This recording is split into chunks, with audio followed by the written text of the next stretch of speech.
I believe life is like a rose bush, beautiful cardinal red with many layers of dainty petals that take shape on top of the pistil, unleashing green leaves surrounding the stem which is filled with thorns.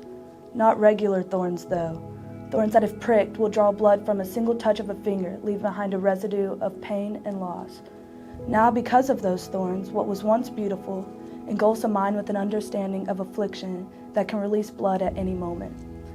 At the age of 7, my innocent eyes watched as my mom got entangled with her stage 4 neuroblastoma. Slowly watching her humanity wilt away, I progressively saw her skin sink into the soil of her face, her glassy eyes fade into confusion and get lost in the wind. But what stung the most was seeing my mom lose her spirit, which uprooted the family. The day we lost her, she who made our family a family, I was driving home after school. Flashes of me and my mom appeared to me like a preview to a movie. I saw every moment that gave me the will to feel joy. I felt our damp feet twist on the ground and saw our brown hair whip around us as we danced in the flooding rain, feeling freedom in our moves. I saw the rays of light that hit my mom's face when I watched her water the roses in the backyard, making her eyes appear lighter than her usual tint of brown.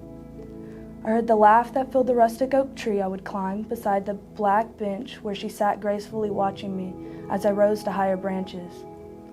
I felt the warmth of her touch as she gently pulled me on the couch to tightly hug her, resting in the love that surrounded us.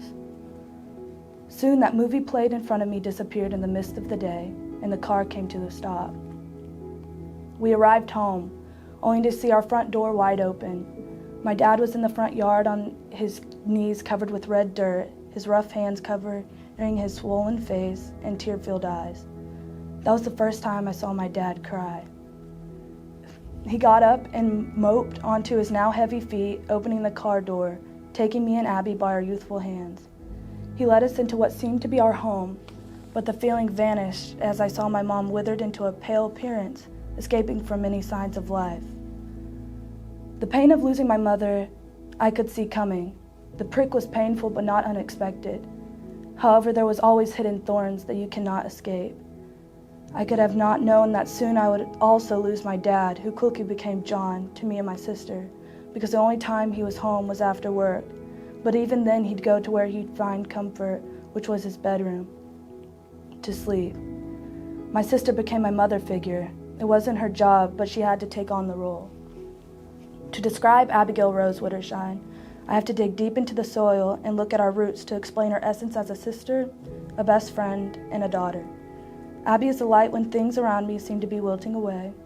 Abby is the person who was there for me when the blossoms around me died at the end of their bloom. Abby is the beauty I saw when looking at my mom's roses. Abby is the only one who sees what I've seen, who felt what I felt, and who grew with me. We bled the same blood when pricked by the sharp thorn that pierced our childhood at ages 7 and 8. We'll always remember my mom's spirit and let it be in every part of our lives as well. I learned that even when some roses wither, some will grow to take its place. Abby was a rose that helped me to see that there is still a purpose ahead of me. Life is like a rose bush, beautiful until you get closer and see the thorns that grow out of the branches that hold the ruby petals up. I believe every layer of petals is what makes up who you are as a person, and every thorn to remind you that you're still alive.